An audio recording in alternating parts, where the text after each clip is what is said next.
Level 3. Years pass. The frightened child is gone. The uncertain apprentice is gone. Today, your teacher hands you his medicine pouch. Without ceremony, without celebration, you become the village's healer. From this day forward, every life depends on your judgment. Before sunrise, people are already waiting outside your shelter. A hunter limps from a shattered ankle. A mother carries her feverish child. An elder struggles to breathe through the cold winter air. You don't have hospitals. You don't have written medicine. Everything you know lives inside your memory. You crush willow bark to ease pain. Apply moss to stop bleeding. Boil medicinal roots to fight infection. Centuries later, many of these natural remedies will be understood by science. Sometimes your treatments work. Sometimes they don't. When someone recovers, the village thanks the spirits. When someone dies, some quietly wonder if you've lost their favor.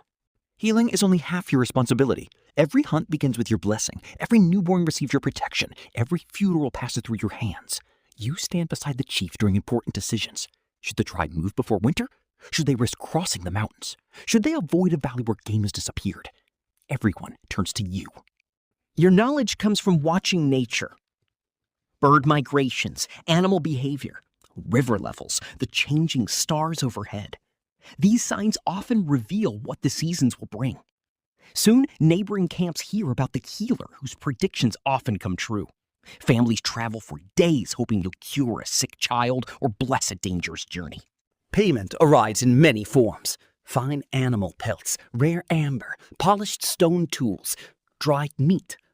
You own little, yet no one in the village goes hungry before you do. Respect follows you everywhere.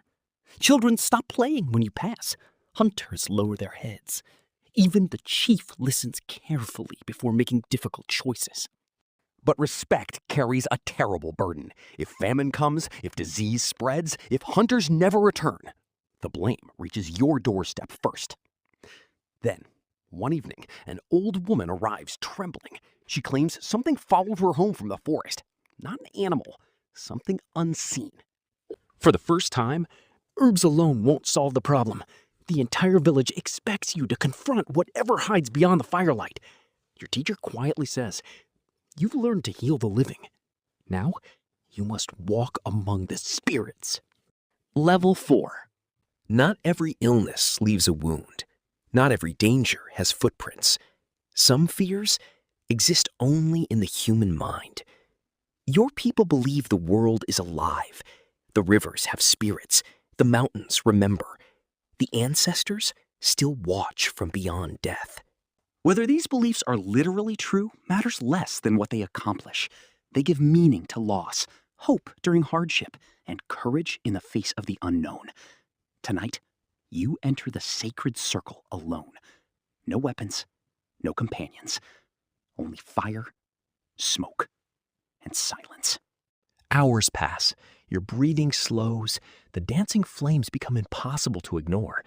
Every crackle feels like a voice trying to speak. In many ancient traditions, shamans enter deep trance states through fasting, rhythmic drumming, prolonged dancing, meditation, or controlled breathing. These altered states often produced vivid visions that felt completely real. You see your ancestors, whether born from memory, faith, or the mind itself. Their guidance shapes every decision you make afterward. When you return to the village, people notice something has changed. You speak less, but every word carries greater weight.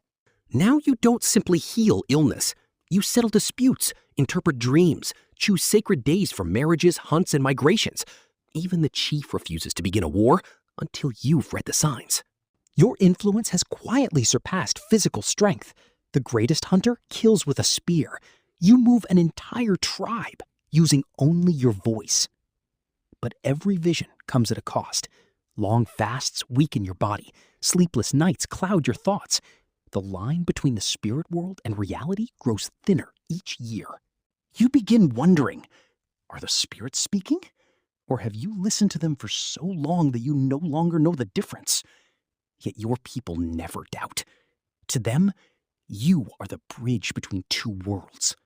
Then messengers arrive from another tribe. Their chief is dying. Their own shaman has failed. They ask for only one person. You. As you leave your village behind, you realize your world is about to become much larger and far more dangerous.